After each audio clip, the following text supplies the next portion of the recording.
sudah siap, saya akan menunjuk sana, saudara, untuk melakukan teknik modifikasi cuaca. Saya akan melisiknya eksklusif.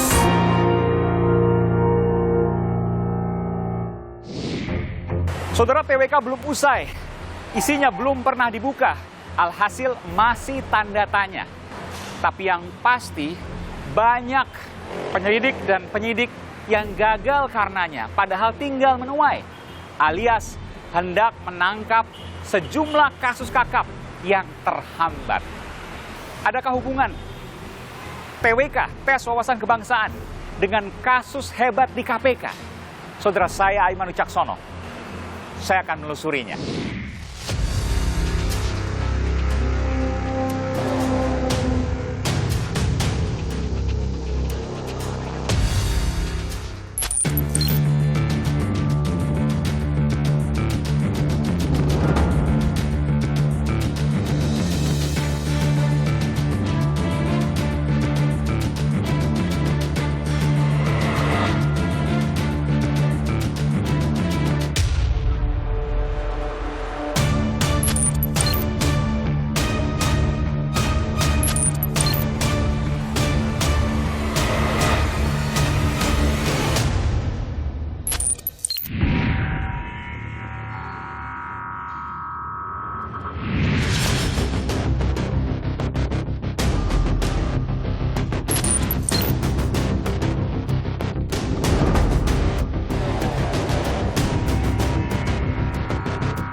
Anda sedang memegang perkara Harun Masiku yang buronan. Salah satunya. Kalau Anda tidak gagal TWK, tes wawasan kebangsaan, Harun Masiku akan segera tertangkap. Saya yakin upaya kami akan membuahkan hasil yang maksimal ya. Sudah ada titik terang. Ada titik terang ke depan. Dan kurang dari sebulan akan tertangkap.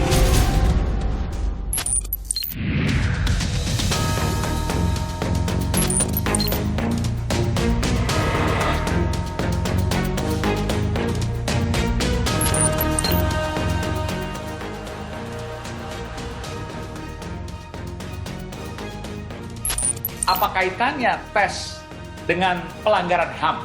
Mereka merasa bahwa ini ada satu upaya-upaya yang sistematis untuk menyingkirkan mereka. Karena bayangkan begini, kalau nanti CPNS ada yang gagal, kalau nanti siswa sekolah ada yang gagal ujian, lapor ke Komnas HAM semua repot. Saudara, saya berada di gedung KPK yang lama di Kuningan, Jakarta Selatan. Tapi sebelum saya masuk ke dalam untuk mewawancarai salah seorang penyidik yang tengah menangani kasus hebat di KPK, saya ingin menyampaikan informasi terkait dengan perkembangan mereka-mereka yang gagal dan mereka yang seharusnya segera menuai alias menangkap sejumlah tersangka dan buronan kasus hebat di KPK. Saudara, berikut informasinya.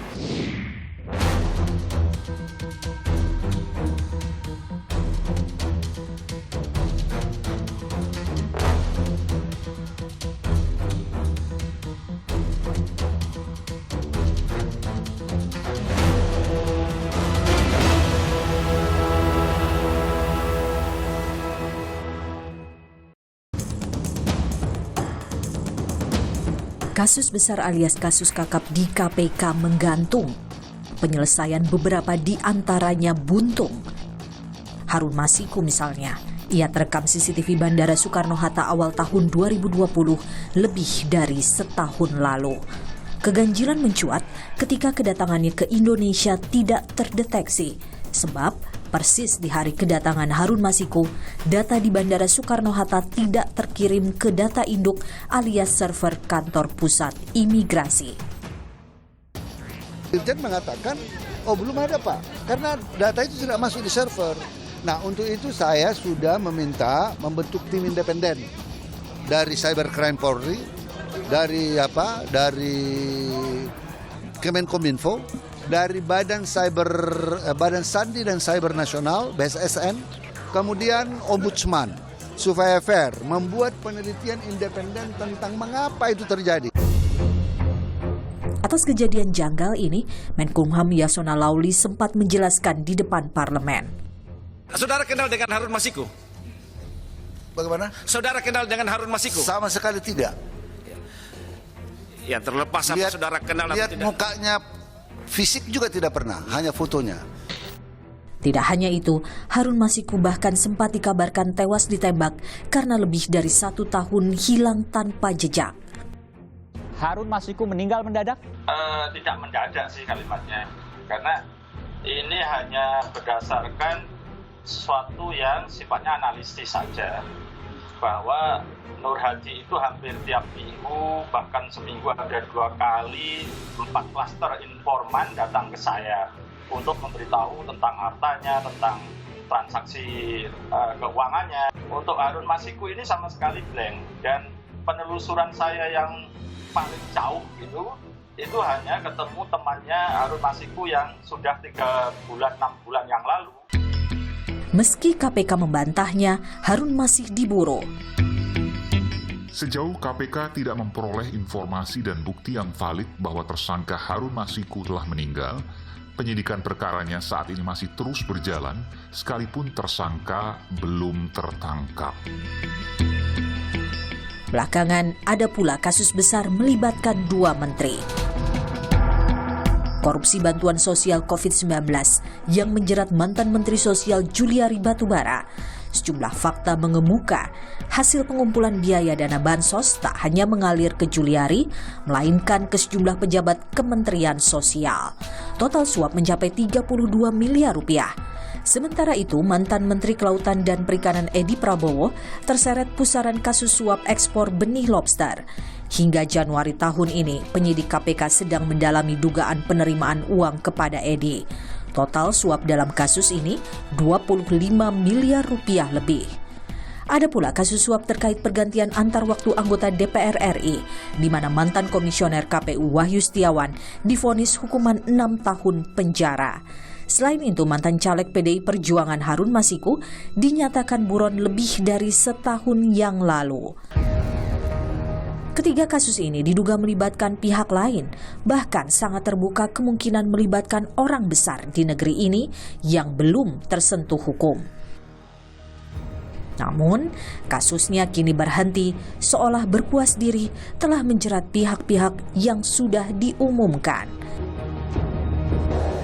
Tanpa terkecuali Harun Masiku yang masih buron hingga saat ini dan dianggap mengetahui banyak informasi.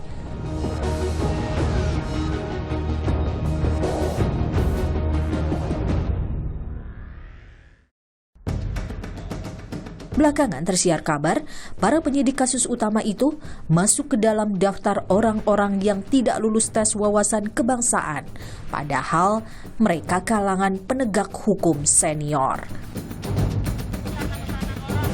Apa hubungannya tes wawasan kebangsaan dengan kasus-kasus besar di KPK? Atau semua ini hanya kebetulan belaka? Aiman menelusurinya. Saudara, saya akan segera menuju ke dalam menemui satu-satunya penyidik Komisi Pemberantasan Korupsi yang tengah menangani kasus Harun Masiku. Benarkah sesungguhnya Harun Masiku tinggal selangkah bisa ditangkap, lalu kemudian ada TWK dan kemudian gagal? Pertanyaannya, kenapa tidak sebelumnya dilakukan penangkapan sebelum ada TWK? Saya akan memberikan kesempatan padanya untuk membuka kasus yang setahun lebih terbengkalai dan Harun Masiku masih menjadi buronan. Juga saya akan mewawancarai Ketua KPK, Komisaris Jenderal Firly Bahuri terkait semua ini. Ikuti saya, saudara, eksklusif. Dan saudara, saya sudah berada di gedung KPK, Komisi Pemberantasan Korupsi yang lama, tempat sejumlah pegawai yang tidak lulus TWK berada. Dan saya mewawancarai satu-satunya penyidik KPK yang menangani kasus Harun Masiku. Ia adalah Ronald Paul, persis depan saya. Saya menggunakan masker dulu. Bung Ronald, apa kabar? Alhamdulillah, baik. Iya, sehat Bung Ronald? Alhamdulillah. Anda tidak lulus TWK, tes wawasan kebangsaan, masuk dalam 75. Tapi apakah masuk ke dalam 24 yang masih bisa dibina?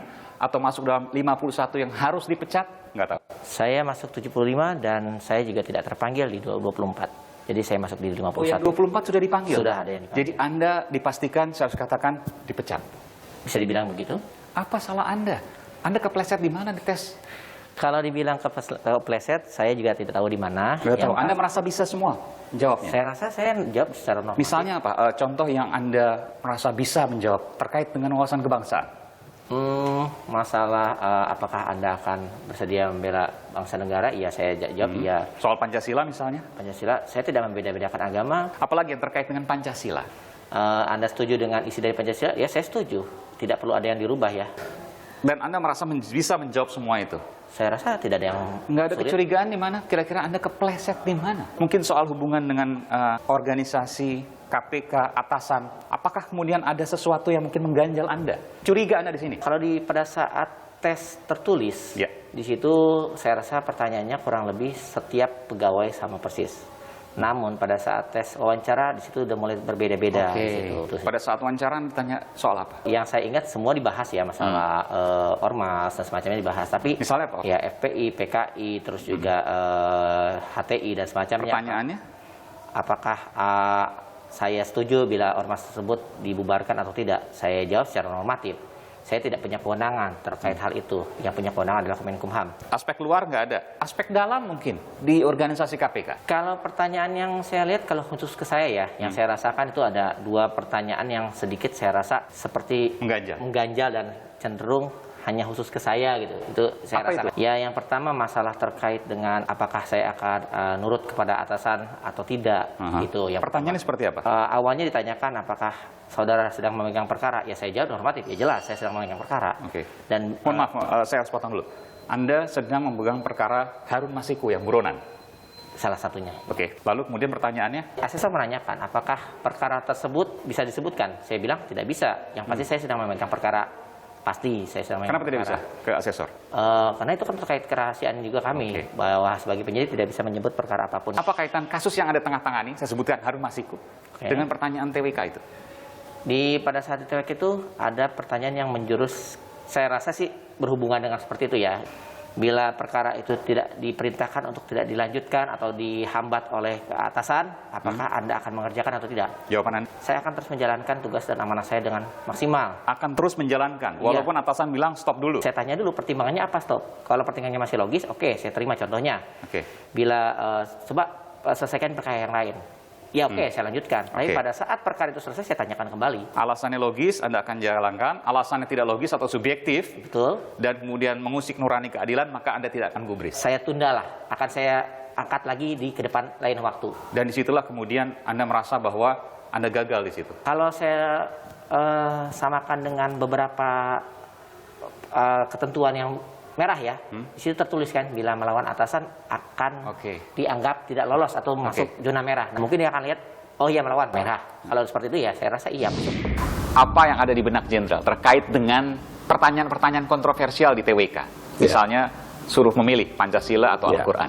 Saya tidak ingin mengomentari materi pertanyaan di dalam TWK, tetapi pertanyaan-pertanyaan tersebut adalah pernah ditemukan oleh siapapun yang mengikuti tes wawasan kebangsaan. Termasuk Jenderal seperti itu?